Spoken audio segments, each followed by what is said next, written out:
So combating burnout, I think, is a challenge for entrepreneurs and anybody at high level. And for me, it's about commitments. So I was pretty burnt out at the end of 2015, and I was running multiple companies. I had a nonprofit and had to take a month off because I thought I was pretty much on the verge of a nervous breakdown. And I don't think that's anywhere that anyone should go, but I feel like we allow ourselves to get there. And so the commitments to me are, number one, people and processes, making sure that the business has enough people and enough processes in order to run the way it needs to so that I'm not always working in it. I think that number two is not having controlitis, right? I think oftentimes we feel as entrepreneurs that we need to be the one that does everything and approves everything and manages everything, but we don't need to be. So if that is your day-to-day, it's just reminding yourself that you're allowing that to happen. And then third, I think it's having a practice that's beyond just your business life, having a spiritual practice, having a physical health practice, making sure that you do certain things in the morning for it to set up your day. And so I intentionally do, I would say, those things, but then also I make sure to take time. It might not be a whole day or a week, but I at least will take an hour to just go outside and get sunshine and nature to be able to come back in recharged, refreshed in order to do whatever I need to do. But I think that anyone that's dealing with burnout, we have to realize that it's something that we're allowing to happen, especially when you're an entrepreneur. Having boundaries is so important, and oftentimes people don't want to put them up because of maybe the way they're perceived. But when you're a high performer and you're a high achiever in any area of your life, you've got to have boundaries in order to not have burnout. So what does productivity mean to me, and how does that play a role in wealth generation? So, productivity is everything. Like, let's just be real. You've got to control your day, or it's going to control you. So how do you do that? Boundaries. You have to make sure that you are controlling it. So what does that mean? My phone is on silent pretty much 24/7, and it's upside down, so that when I am okay with a distraction, I will turn my phone over, but not until. Most people have an Apple Watch. They have all these things that they're connected to, their earpods, Siri reads them texts. Every single distraction that you have during your day, the brain takes 17 minutes to fully focus on the task that you are on. So what might seem like just a half a second or just this 1 millisecond, you hurry up and do a text, you are draining your productivity. So imagine that every single time that happens, 17 minutes, 17 minutes, 17 minutes. So I have a lot of strict parameters. Another thing that I did probably about a year ago was I don't have a direct email.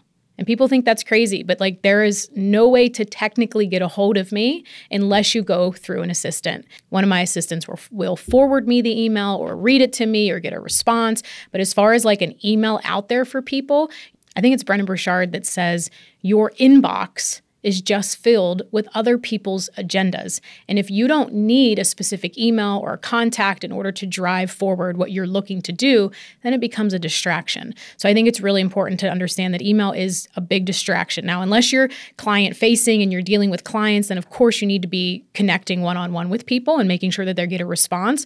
But for me personally, that's not something that I need to be doing and draining my productivity on.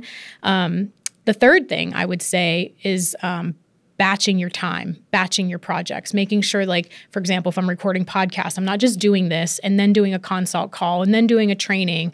I'm making sure to batch my time so that I'm fully focused on that one area until it is completed. Because again, switching back and forth is like the ball moving back and forth. You're never going to be able to drive it as far or as quickly as if you just batch and block your time. And I would say another one too is I have a productivity planner. I've used this forever, and it's a way that I capture the stuff out of my mind because entrepreneurs in general have all of these things going on. So I capture the information out of my mind. I have a sheet by my bed so that if I wake up and I have any type of obsessive thoughts or things that are keeping me up, I capture them to get them out of my mind.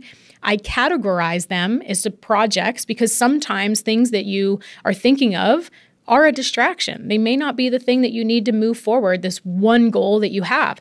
So I will categorize them. Is it a health thing that I need to focus on? Is it a real estate project that I'm working on? Is it the business? And I categorize it, and then I chunk. I say, of all of these things, what is the one thing that is going to move the needle most in that specific category? And then I don't do anything else until I do that one thing. So it's not like all of this little things. I think people often major in minor things to feel productive, but really productivity is only moving the needle in the things that matter most and having discernment to say no to everything else. So I would say that those are probably some of the things that I focus on. What is the worst piece of advice that you have ever received? Get married. No, I'm kidding. No, I would have to say, and you know what, this is probably not what most people are going to think, but because I think most people think a tactical piece of advice like is investing in business. But I would say the worst piece of advice that I ever received was something that I heard as a child and on up until adulthood was that you can't do it. You can't do this. Like, this is too big for you. Oh, you've got lucky on these last ones. You know, whether it's real estate investing or a business or something that I was after, there were so many people that just really underestimated my ability. And I think what it did then was it made me underestimate my ability. And I think that then that internalizes and we start to play small in certain areas of our life. So I would say that it was that, like anyone listening, you could literally do freaking anything that you want. Like, it's just the ability of understanding it, having the belief, having relentless persistence to go after it, and not giving up until you want to give up and you want to quit because maybe something's not working.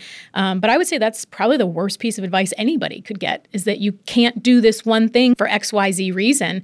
And really, it's just not true. But what it is I don't think it's people in your life that say this to you that are ill-willed or evil, although some, of course, may be because of their own insecurities. But I think the people closest to you tend to say these things because it's out of their fear. It's out of their experience. It's out of, you know, what they are feeling that they're capable of doing. And, oh, this might be too scary. And they do it out of protection. I don't really think it's ill in any way for the most part. I think it's just they're trying to keep you safe.